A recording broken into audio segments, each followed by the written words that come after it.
If you or a loved one have been a victim of domestic violence, help is available.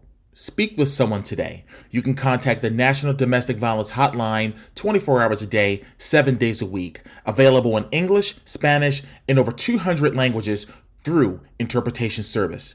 You can dial them at 1-800-799-7233. Again, that's 1-800-799-7233, or text BEGIN, that's BEGIN, to 88788.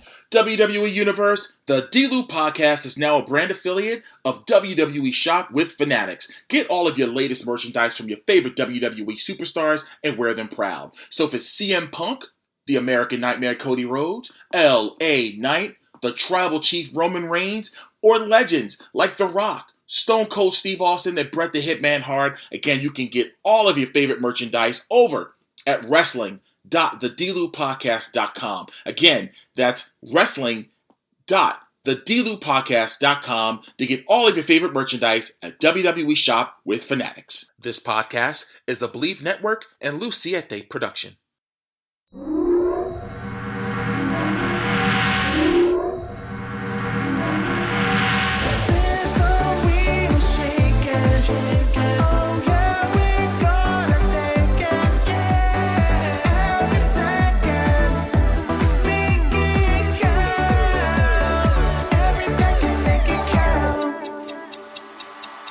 Welcome to another edition of the D-Lew Podcast, brought to you by Believe Network. I'm your host, Derrick T. Lewis, and I hope the week is treating you all wonderfully. I do want to apologize for last week for no show being on last Thursday, but if you guys remember the week before, I did the King and Queen of the Ring recap show, and then the very next day I did a bonus episode to promote ECWA Summercade, which, by the way, was absolutely awesome event that I had an opportunity to work, of course, doing my ring announcer thing. And yes, indeed, Darius Carter did retain the ECWA Heavyweight Championship in a very hard-fought match against Eric Martin. And, of course, they have an event coming up in Newark, Delaware on August 3rd for Night of Legends. It's going to be dedicated to Jim Kettner's ECWA, the longtime promoter of the original ECWA, and it's going to be all the legends that's going to be there. Tickets are on sale now at ecwawrestling.com. But this week's episode, we're going to pivot a little bit. I don't know if you guys remember, when I first started the D-Lew Podcast, it was a mix of everything, music, film and television, pro wrestling, sports, and I kind of shifted towards a little bit more pro wrestling to really get that content out there. But, we're bringing it back to basics, and I'm bringing, artists on again, as well as actors, actresses, models, you name it. If you got something going on out there, you're more than welcome to come on to the D-Lew Podcast, to be interviewed. But, this week, I have right now a social media sensation, hip-hop recording artist, UrFavGrannie, and I came across her last summer when her song Making It Out the Hood went viral. I mean, it really went viral. And I think a few months back, her and I actually crossed paths, and, I hit her up about wanting to be on the D-Lew Podcast, and she definitely agreed to do it. And we talk about everything, early life, very touching story, and really what influenced her to get into music and what led her to becoming a recording artist. And we talk about that and so much more. And let's not wait any longer. My interview with the one and only UrFavGrannie starts right now.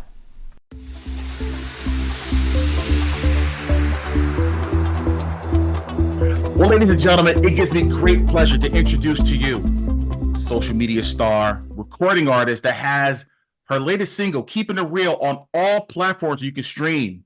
It's the one and only UrFavGrannie. Thank you so much for joining us at the D-Lew Podcast. How are you? I'm good. Thank you for having me. Like I said, the pleasure's all mine. I appreciate that. So, again, we crossed paths a few months ago, just on social media, but I actually came across you last year when your song Making It Out the Hood went viral, and I'm just like, oh my God. I said, I understood the lyrics and everything, and we're gonna get to that later on in the interview. But I want to talk about the beginning, and I want to talk about life growing up in Norfolk, Virginia. So talk about life growing up in Norfolk. So I don't really So I was put in foster care when I was 5. Okay. And so I was in and out of different foster homes. Mm-hmm. When I turned 10, Mm-hmm. I started running away. So I was literally in the streets my whole Mm-hmm. life until I was 8. Well, even after 18, I was in the streets. But so when people say, "Where are you from? How did you grow up?" It's Mm-hmm. literally the hardest thing for me to answer because I didn't grow up in any specific place, the streets. How was I raised? By the streets? Mm-hmm. Um, so I don't even know like how I grew up. And shit was rough, but I'm a soldier. I'm a survivor, and I made it through all the shit that I had to go through. I hear you. I hear you there. So during those years, who had the biggest impact on you growing up? There wasn't. I didn't have any role models. Mm-hmm. I did not. Um, it was just about survival for me, Okay. like real life survival. So Mm-hmm. I didn't have anybody to look up to because I started running away so young. Mm-hmm. And I wasn't never really in particular places long enough before I went Right. away again to build relationships to have a role model. Got it. Got it. So looking back at that time, what was the turning point in saying, okay, we're going to go in this direction now to get things on track? Oh, that wasn't until late adult. Okay. That wasn't until probably when I was about 30. Okay. Yeah. And there's So nothing wrong with, and there's nothing wrong with that. Absolutely not. I mean, I ain't got no shame in my life. It was Right. held to me. I believe everything happens for a reason. I believe you're here interviewing me for a reason. Like we cross paths for a reason. So Agreed. everything happens for a reason. So like I don't never want pity, none of that shit, because it's totally made me very, very strong. Mm-hmm. I don't depend on nobody for anything. Mm-hmm. And it made me who I am. And it's good to hear because I think a lot of times people, and again, there's circumstances, right? And they're saying, okay, I'm just going to just let it be. But it takes a very strong individual, like you said, to pull yourself up and get going. And Yeah. that's a huge, you know, reflection on the type of person that you are, and again, the person that you are today.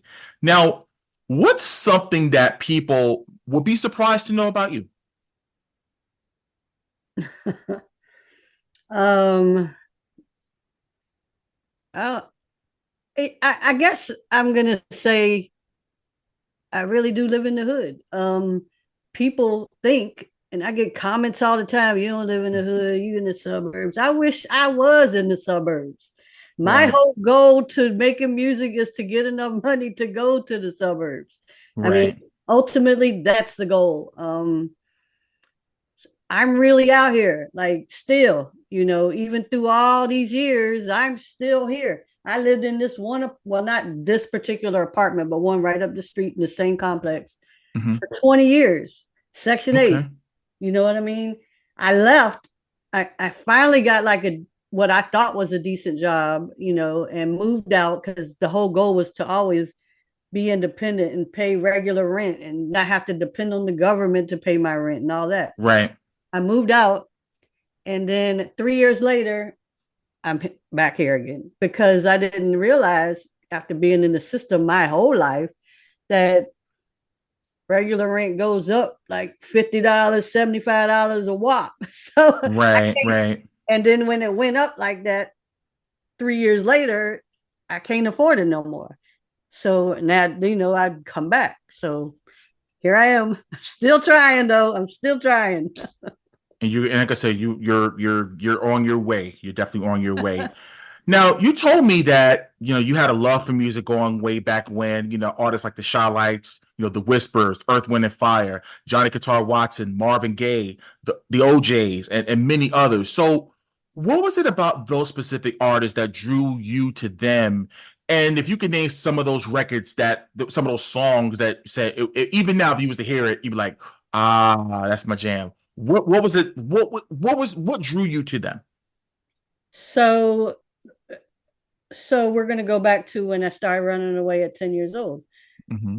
I was the very first time I ran away, I ended up in the project called Tidewater Park in Norfolk. Mm-hmm. And I was around Black people. I mean, that's what was being listened to. And that's who welcomed their house to me. That's who showed me love. And so I adopted the culture at a very early age, way before I could adopt any white music. I don't, I mean, I could probably name one or two songs of a white artist, but just because that wasn't what I was around. Right. Um, and so that's how I ended up, listening to what I listened to, which was back then R&B. Rap didn't exist.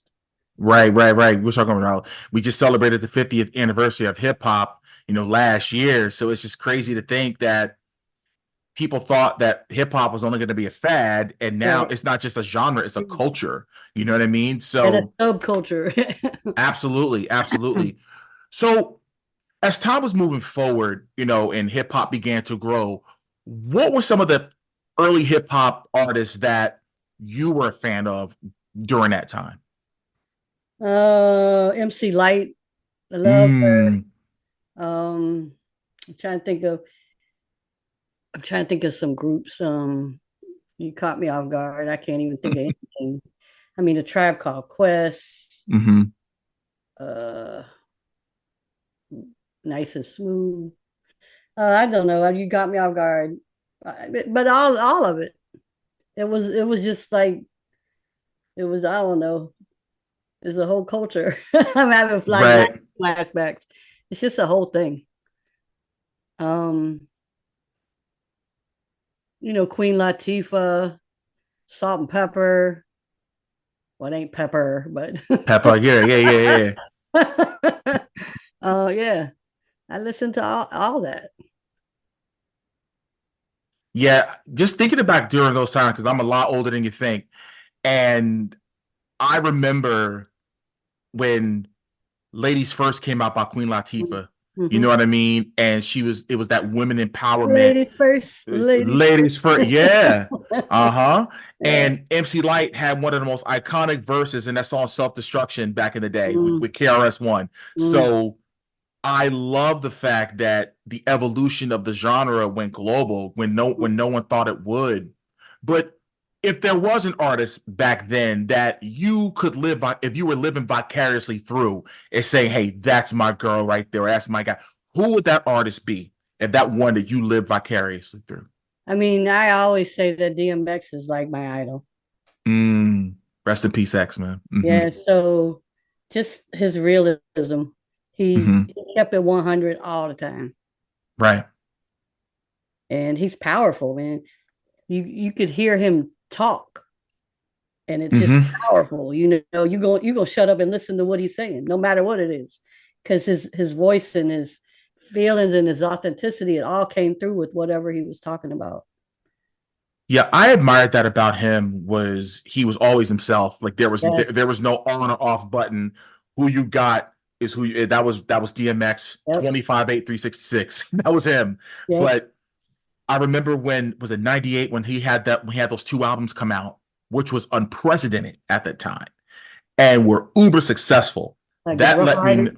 yeah, man, that's what I mean. Like it was amazing of how he changed the game. It was just it was his aggression, but it Yeah, was that you know what I mean? Like it was yeah. you felt it even whether it's if it's at a concert or even if you listen to this on the radio, like you felt him through his music, and he is so missed by so He many is of us. absolutely. I Definitely. actually posted a video today of him on the slingshot, that ride, Mm-hmm. the slingshot.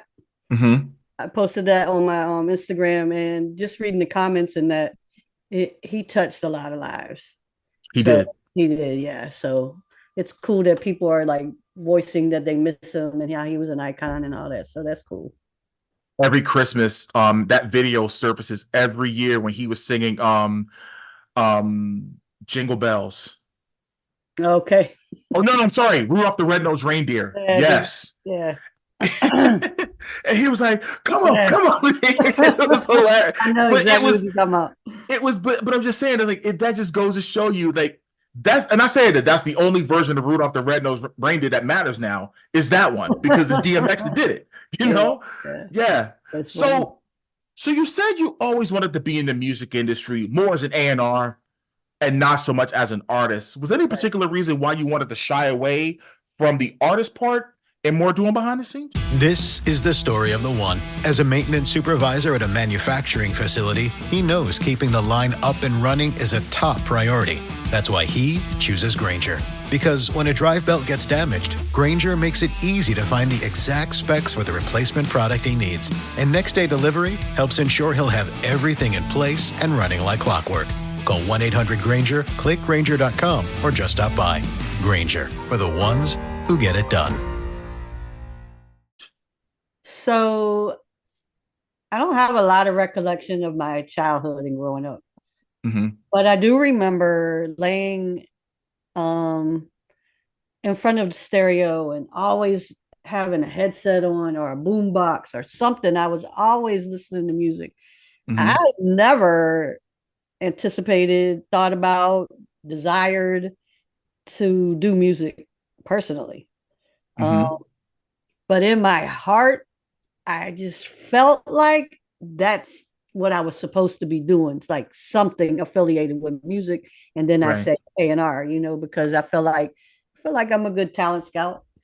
I didn't start rapping, writing, or none of that until 3 years ago.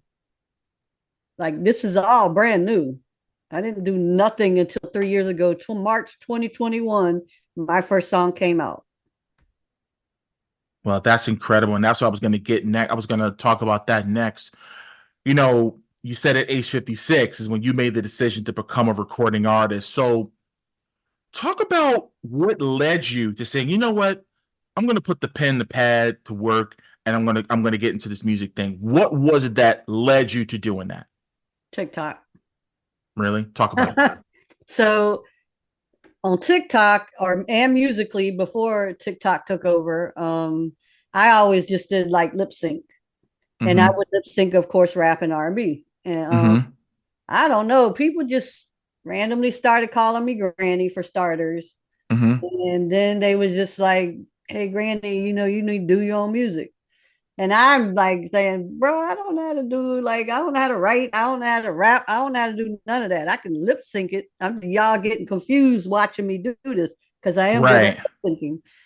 Because I can put on a song. I know the lyrics to just about everything. I don't know why, but that stays. Right. But they was just like, do your own music. And then, over the course of some months, people in real life were like, "You ever thought about doing your own music?" And then I'm like, "No." And then one night, I work for the school system. So over summer break, I was like, I got more time on my hands. So it was like For sure. 3 o'clock in the morning. And I just started thinking rap is storytelling. And I've lived a life. So why don't I just start writing this song from birth and write it and tell the story? And so the song, it goes, "Everything started in the womb. Before I was born, I was doomed. I was 5, mama sent me to the state. Since then, knew love was fake." And just, it literally, I started from birth. And that song's called "Slinging That Heat." And I wrote that song in 20 minutes, which was crazy. Because I was like, it's like 3:20 in the morning. And I'm like, damn, I ain't got nobody to call. I was like, super. Right. So then the next thing was to find out, now what do I do with, how do I get it to music? Where do I go? Who do I talk to? I don't want to go somewhere and then they're like, "Yeah, this shit is lit," and it ain't. If it's whack, to me it's lit, but in real life it might be whack. So I talked to a couple people and they gave me a couple different studios. And the first one I called a couple, and then I called Good People Studio, told them just that. Look, they already actually knew who I was because I had a large following on TikTok at that time. Okay. And they was like, yeah, we know who you are. And I'm like, well, I want to do a song. I don't know really what to do. I don't want to come in there and I'm working with somebody and they're like, yeah, it's lit, and it ain't. I need somebody to be honest with me because that's the only way I can grow. Right. And so they was Good like, thought process. yeah. Like, you're not going to hurt my feelings. Don't think you're going to hurt my feelings, because you're not. Right. And so set up an appointment, went in there, said it again, because when I talk, I'm very specific. And when I leave and finish the conversation, you're not going to be confused about what I said. You know Exactly. what I mean? I'm very direct. And I told him, and he was like, yeah, let's do it. So I was like, all right. And so we did it. That particular beat came from this dude in India, man. He sold me the beat for $10, bro. And the song goes hard. The beat is hard. It's crazy. Wow. That's awesome. Yeah. The only thing is, like, while I liked that beat, he couldn't ever match it again. You know what I mean? Like the other beats, I bought other beats from him just because I know $10 probably went a long way there. For sure. But it was nothing I could really use because it had like that Asian, I don't know, vibe to it that I just wasn't feeling for rap music. You know what I mean? Right. So, but it was cool for the first song. It worked and it did really well in streams. So that's where it all began. Wow. So talk about some of the adversity you face, being a brand new artist and just trying to just get yourself going during that time. So the problem, I guess, initially was I was funny. People thought it was funny. And I would get the laughing emoji and fire flames a lot. And I took it personal initially. And it was like they'd be like laughing. And I'm like, what are you laughing at? Like, what's funny? Right. Because I'm being dead serious. like what's funny? And I was like offended. And just then it was happening a lot. And then I was just like, you know what? And it gave me mixed feelings. Like, am I good or am I not good? Like, why are they laughing? I don't know how to take it. And so it was just like, I went into third person and, going through my phone, acting like I'm someone else and running across one of my videos or one of my posts or something like that. And it was funny. Like, I ain't bust out laughing or nothing, but I got it. I get it. This is not your norm. I don't fit the profile of a rapper by any means in age, color, or size. So I'm throwing everybody off at this point. And they too, obviously, don't know how to take it. They don't know if I'm being serious or if I'm being funny. And that was the reason for the laughing emoji and the fire flame. Like, they liked it, but it was funny. So I came when I did the third person thing, that's when I was like, eventually they gonna see. And then when Making It Out the Hood went crazy, I think that's when people really took me serious. I still get laughing emojis sometimes by the few people who haven't seen me yet, because that went international. But yeah, so yeah. Speaking of that record, I'm taking a little more serious now. Yeah. Although, yeah, I'm taking more serious now than I was then. This episode of the D-Lew Podcast is brought to you by Goalie Nutrition. As someone who's used Goalie for quite some time, I can tell you that they're not only very good, but they're very beneficial. My favorite are the Super Green Gummies. The Super Green Gummies are uniquely crafted with a spectrum of essential nutrients such as vitamins A, B12, folic acid, and thiamine. It supports a healthy liver function, healthy nervous and immune system, digestive health, a boost to your metabolism, and overall health and well-being. There are no artificial sweeteners, flavors, or colors from artificial sources. They're vegan-friendly, gluten-free, and gelatin-free. All loyal listeners of the D-Lew Podcast get a special 10% discount at checkout. Go to goalie.com, use promo code DLEW. That's goalie.com, use promo code DLEW.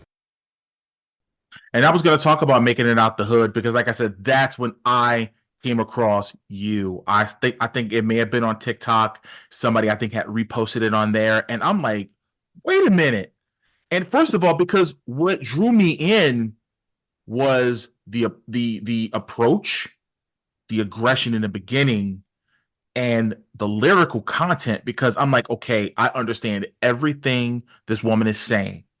Okay, kudos, because a lot of times, and I mean, this is no shade, no hate on the young world and all the things that's going on now. But I think the era that I grew up in, it was really all about the science, about the lyrical delivery, the content, and all that stuff.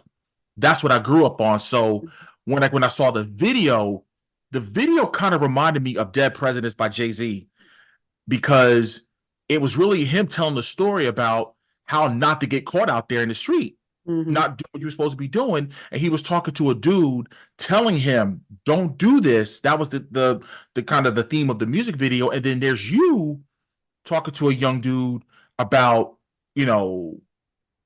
how to make it out the hood. You know what I mean? So I saw the parallels, and they were very, very similar. So talk about making that music video and the whole collaboration behind that, because I really enjoyed it as a viewer and also as a recording artist myself. Okay. I really, really enjoyed that. So let's talk about that a little bit and how that all came to be. I mean, honestly, okay, so let me just start by saying first, when I write my music, I literally write my music. Like, I write and then I go to the studio and rap to my producer. He then makes the beat. So it's like a whole process that goes on before I even record. So I don't have a beat and write to the beat, because I did want to be a part of bringing back storytelling. Yes. My goal is to do, and I said it already, but my goal in all of this is to make enough money to get a house. Like, that's my goal in life, to get a house before I die and to be able to enjoy it for a little while. So making it out the hood, there you go. What do you got to do? I'm ready to get out of here. Like, what do you do to get out? And I thought about all that and just put it down in words. And as far as the video, I didn't even know that guy. I don't even know him. Wow. It was a friend of the videographers, and I was just like nobody. Am I allowed to cuss? You can. Okay, it's cool. Because I'm trying, like, I have a terrible mouth, but I'm trying really hard to not cuss. But I know I cussed a couple times. But nobody fucks with me. Ever since I started rapping, I didn't have a big circle anyway. But people my age and what I thought were my friends thought it was a joke, and that offended me. Because as my friend, you should take me serious, and you should support me regardless. I don't care if I'm picking nose for a living. You need to support me because I support you in whatever you do. 100%. I totally agree with everything you're saying on that note. Trust me, I totally get it. Yeah. So that's just when I realized I don't have friends. And then when I'd put a song out, I'd be like, oh, y'all want to hear my song? Not y'all, but individually. You want to hear my song? Yeah. And you can see on their face, bro, I don't want to hear that shit. You can see it. Like, absolutely. Trust me, I know. I have that embedded in my mind now. So I kind of like just backed off. I don't have no friends. I don't have no supporters. All my supporters are people I don't know. I don't have family, obviously, because my mama gave me away, so I don't have nobody. And I don't forgot the damn question. No, it was actually more or less like talk about the process of the video, right? So I asked dude, the videographer, hey, do you know anybody that'll be in the video? Do you got any friends that might want to be in the video? Because I know I'm popping, and I say that humbly, but I know I'm popping. Maybe somebody just want to be in it. You know what I mean? He was like, I can ask. And so he asked a few friends. A couple of them, he wanted to be in it. One of them ended up couldn't be in it because his baby mama went to the store and he was stuck babysitting by the time I got to the house or whatever. Right. And dude, the light-skinned dude just happened to be ready. Like, he just went up, we just did it. you know, there was no real thought behind it. I knew I wanted that scene in my head. So when Right. I'm writing, I see everything. Just like I have a song now that's coming out on the 17th, I think, 17th or the 19th. And I totally see that being filmed in a club. It's a club vibe or a cookout or a pool party. It could be any of those elements. I see the whole thing, man, but I don't have any of those options to shoot it. So it's like, what do I do? Do I just not shoot one? Like, what do you do? So in that video, I just saw everything that the way it went down. So It's funny you say I that. needed someone there, though. Right. I needed that. Man, it's crazy because I'm the same way. When I write, I'm already envisioning a music video. Yes. You know what I mean? And that's the best way to convey a message, because when you have the visual already in mind, it just makes the writing that much easier, because you're writing from the standpoint of, I like a want to whole see movie in your head. exactly. It is no Yes. different. It's really no different than writing a movie, because you're writing scenes. 'Cause I'm an actor too.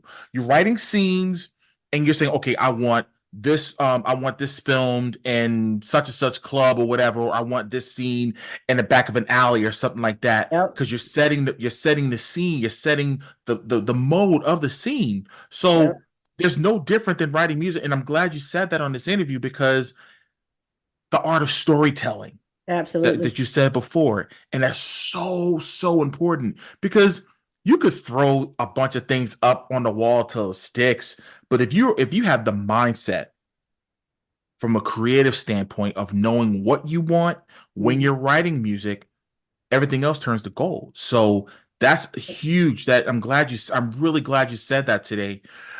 You have a lot of songs in your catalog, and you've been doing this for 3 years. I had an opportunity to look through on Apple Music. And guys, by the way, like I said, if you haven't done so already, make sure that you look up UrFavGrannie on all streaming platforms. I don't care if it's Apple Music, Spotify, Tidal, Amazon Music, wherever it is. Make sure that you're following her on there, because anytime she has some stuff dropping, trust me, you're going to get it right away.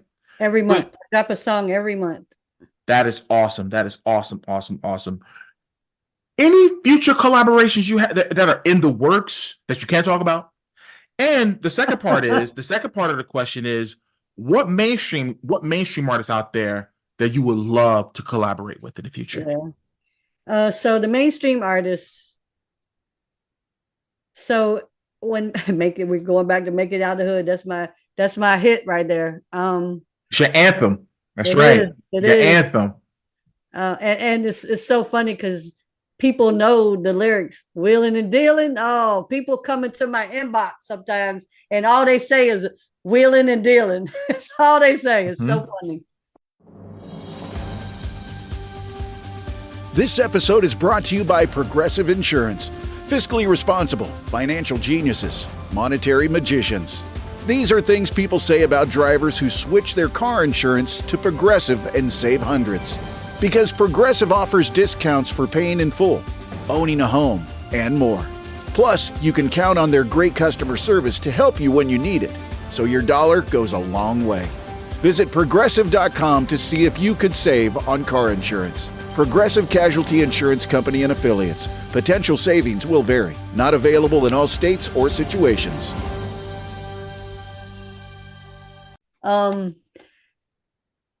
What was the question again? Sorry.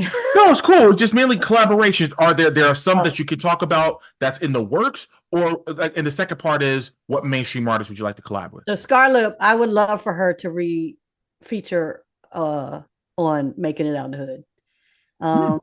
Yeah, I just feel like she's turning a little bit now, but initially she was that raw street girl that was me. You know what I mean? And she was in foster care and she gets it. So I think she would tear this up, and I've hit her up, we follow one another on Instagram, and I've hit her up, but she didn't really respond to it. And I know that the label she signed, so I have control over all that. So it is what it is, but that would be who I would really want to remake this song. well, not remake it, but feature on it. Right. A remix. I have done actually the craziest shit. I have done about 6 or 7 features. Mm-hmm. And a few of them are bangers. Mm. Like, but shit, just people are just weird, bro. Like, some of them haven't put it out. There's I don't know if there's 2 out. Another person, and I don't even care I say this shit because I'm real and this real is real. And but somebody else paid me, what they were supposed to pay me for the verse. And I asked for half up front. Then I go in the studio, I put down the verse, and then I call them and I'd be like, here's the verse, let them hear it. Because I will allow one revision if they hear something they ain't really like. For sure. Dude was like loving the song, man. And I was too. Like, it was lit. And then he was faking like he sent me the rest of the money, and he never sent it. And so he never got the song. So why would you even give me $200 or $300 and then not finish paying me for the song? Like, you just gave me some money? Like, what is wrong with you? So, it happens. I don't know. People are, like I said, people are weird. I don't know why they did that. I think some people, and I'm gonna put this out there now. Thank you for this platform. I'm not as slow as y'all think I am. Like, I'm nowhere near slow, people. Don't think because I'm a granny and that's my name and I'm older that I'm really like a granny, because I'm not. I'm different. I'm from the streets. I'm not slow. I know what's going on. So y'all gotta try that shit with somebody else. But You heard that right here on the D-Lew Podcast. I am not playing either. They be like, I'm not. I be like, God damn, people, I'm not slow.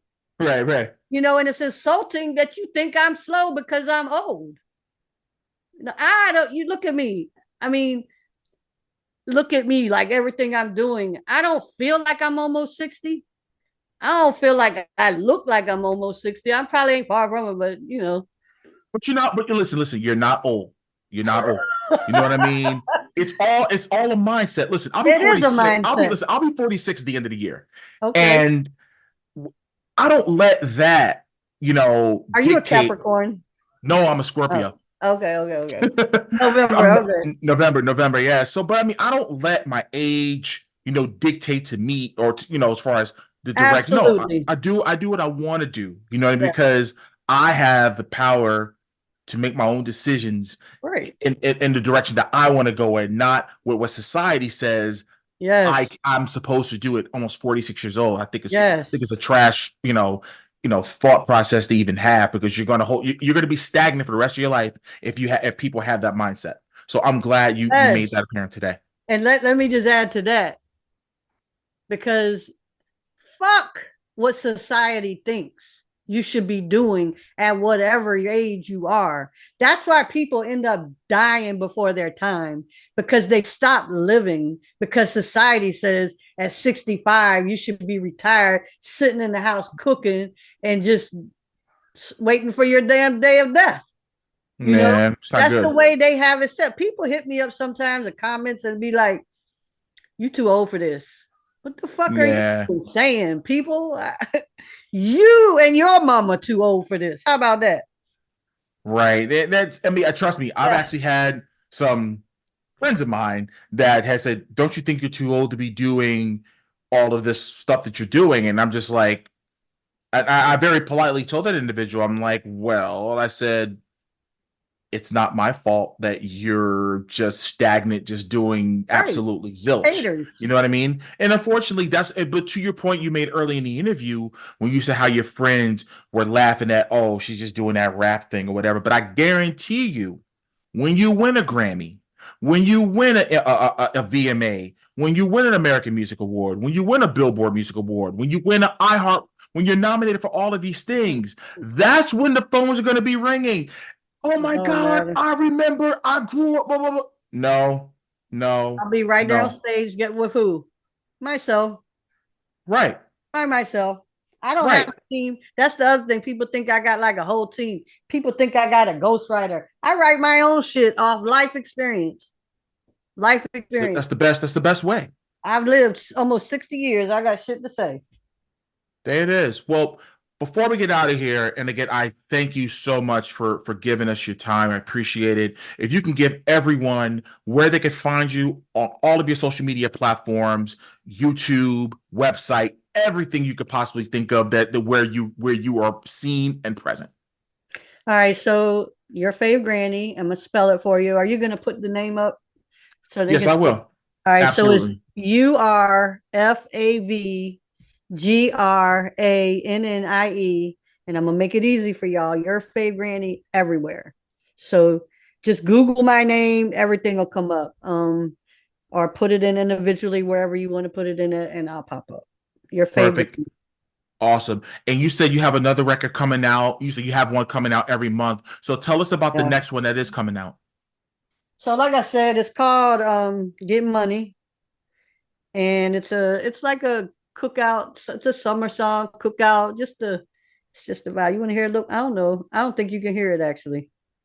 I tried this before. And I can try. Hold on, let me see. You just tell me if you can hear it, okay? Mm-hmm. Can you hear it? Yeah, loud and clear. Oh, okay. I'll play a little bit.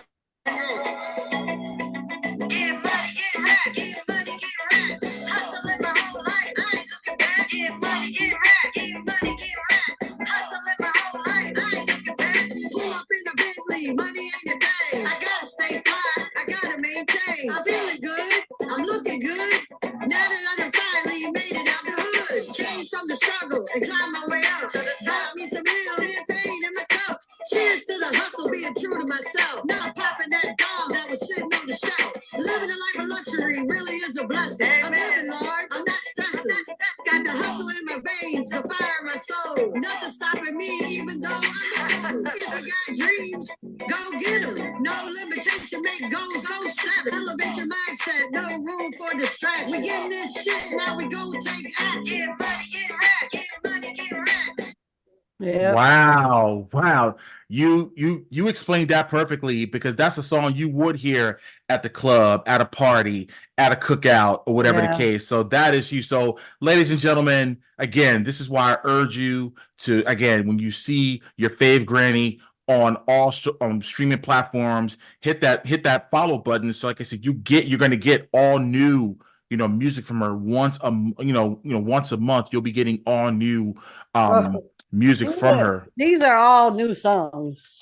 Like, yeah, for those that are looking at it, I got another stack right here. yeah, for those that are watching on the video version of this on YouTube, it is a lot of material there. So, like I said, from one artist to another, I thank you very, very much for coming on to the D-Lew Podcast. You have my 100% support in all you're doing from here on out. You're gonna do some incredible things. Keep doing what you're doing, and definitely the sky's the limit. Appreciate it. All right. Well, that does it for this week's edition of the D-Lew Podcast. Again, I want to thank UrFavGrannie for taking the time out of her extremely busy schedule to come on the show, tell her story, her journey in the entertainment industry, and I wish her all the best in what she continues to do. Hit that subscribe button on all the platforms that you're listening to this on. So Apple Podcasts, Spotify, and YouTube. Hit subscribe so you can get all new content when it comes to you. All right. My social media, again, for the D-Lew Podcast social media, again, it's at the D-Lew Podcast on Instagram and X, formerly known as Twitter. And if you do a search engine on Facebook, just hit up the D-Lew Podcast and it'll appear, and just hit the like and follow button. My social media actually is at The Real DT Lew on all platforms, with the exception of Facebook, which is Derrick T. Lewis official page. You can go to my store. Again, it's my actual store itself for Derrick T. Lewis brand is shop.derricklewis.com. And for my wrestling t-shirts and merchandise and things of that nature, you can go to my pro wrestling tee store at pwt.com.